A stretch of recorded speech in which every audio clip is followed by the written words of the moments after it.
Let me explain why blame is such a huge problem for people. We like order. Humans like order because it makes sense. We want to understand things because it makes us feel safe to have order. We want to see something and be like, oh, that makes sense. And then we feel safe. But there's so many things that happen to us in this world that are disordered or chaotic or anything horrible that happens to you that's chaotic. And it's nonsensical in that way. It becomes nonsensical. It's not expected.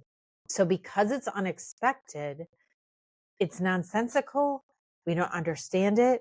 And as humans who want order, we try to make sense of it as fast as we possibly can. So when something happens to us and we're like, okay, how do I grok this? How do I understand this?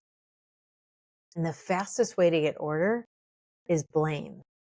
So the fastest way to get order is blame. So we go right to blame because that gives us a sense of control fast in that chaotic event. Unfortunately, especially when we're young, we end up blaming ourselves, and mostly at any age that happens too. But when something nonsensical happens, quite often we start to blame ourselves. But then there's also this inner defense because we're like, no, wasn't fair. And I don't think I did deserve it. And so we try to blame somebody else or the other person or the person who did it. And then our mind keeps questioning because we're not really sure about either one. And so we're trying to assign blame so that we could get back in control. But what happens is this blame game and going back and forth. Was it me? Was it them? Was it me? Was it them? This conflict within ourselves is a huge factor in negative clutter that occupies our mind.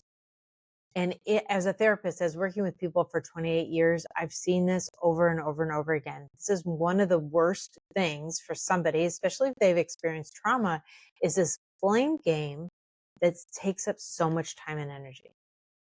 It really zaps you, right? If your energy and time is taken up with negative thinking, you are exhausted, so exhausted that it's hard to heal.